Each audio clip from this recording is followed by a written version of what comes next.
brought to you by Silver Pumps. Top quality और consistent performance के लिए सिर्फ सिल्वर पंप्स नाम याद रखना। जनता किसके पास जाए कहने के लिए? क्या विपक्ष नकारा और निकम्मा है? विपक्ष का यह काम है कि जनता की बातों को सरकार तक पहुंचाना चाहिए। तो क्या विपक्ष नकारा और निकम्मा है? मैं नहीं कह रहा हूं, ये 2 दिन से अशोक गहलोत ही कह रहे हैं और किस पर निशाना साध रहे हैं ये बात छुपी हुई नहीं है। और इसीलिए क्या अब विपक्ष की प्रमुख भूमिका निभाएंगे।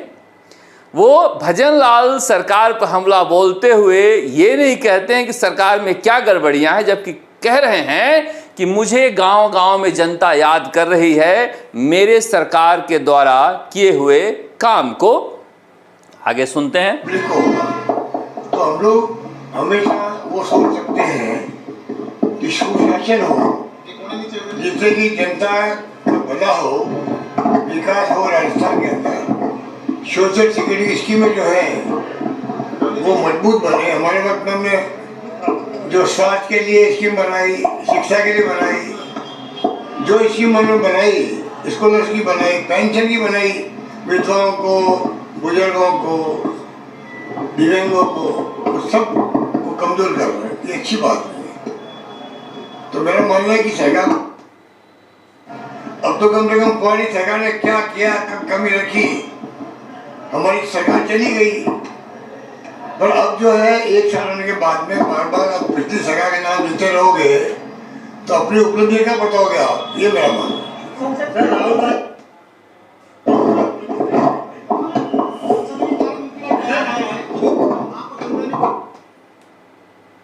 हाथ क्यों जोड़ा, नमस्कार क्यों कहा, यह मैं बताता हूं आपको।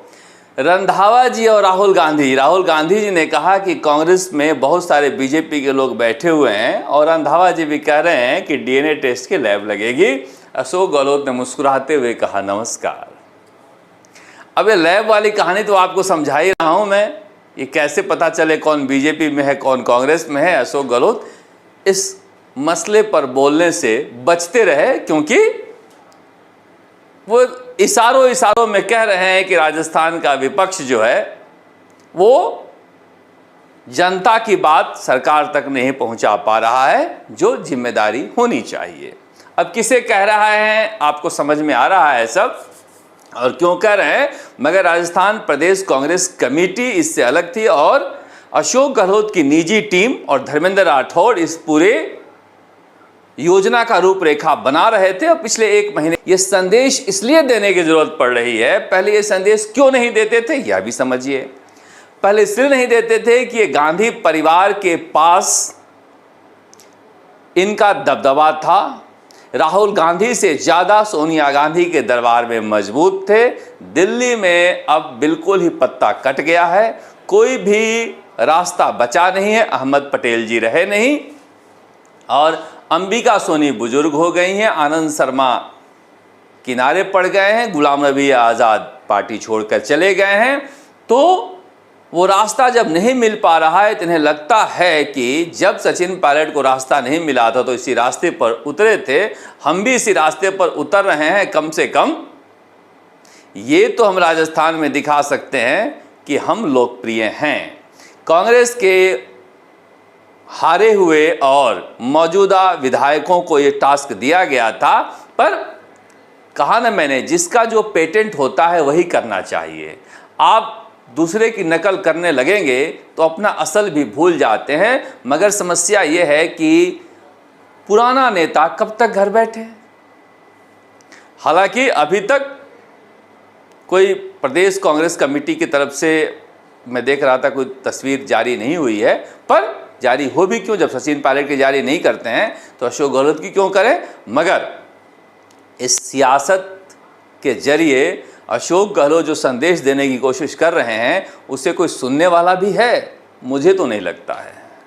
क्योंकि इस सियासत को दिल्ली वाले भी समझने लगे हैं और गोविंद सिंह डोटासरा भी अब पूरी तरह से समझ गए हैं। इसलिए धर्मेंद्र राठौड़ के राजनीतिक सलाह पर चलना पता नहीं अशोक गहलोत के लिए कितना फ़ायदेमंद होगा, क्योंकि कहा जाता है कि पिछली बार सलाहकारों ने ही लुटिया डुबो दी, वरना ठीक वैसे ही अशोक गहलोत, सचिन पायलट काम करते रहते जैसे इस सरकार में उप मुख्यमंत्री और मुख्यमंत्री कर रहे हैं।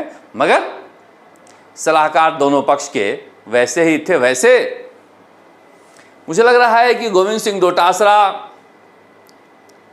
फिलहाल इंतजार कर रहे हैं दिल्ली के इशारे का, क्योंकि वो जानते हैं कि राजस्थान में लाख कोशिश कर लें, वो इस तरह से अशोक गहलोत और सचिन पायलट की तरह से राजनीति नहीं कर सकते हैं। मगर दिल्ली में आज के दिन में इन दोनों नेताओं से ज़्यादा वो मजबूत हैं, इसलिए ज़्यादा उन्हें चहलकदमी करने की ज़रूरत नहीं है। पर ये समझना चाहिए कि सचिन पायलट जब डीसी बैरवा हो या फिर जीआर खटाना हो या तमाम दूसरे नेताओं को दौसा भेज सकते हैं, तो गोविंद सिंह डोटासरा अगर जोधपुर गए थे तो ये काम अशोक गहलोत गुट को नहीं करना चाहिए था कि देहात और शहर के लोगों को मिलाकर 18 लोग पहुंचे थे।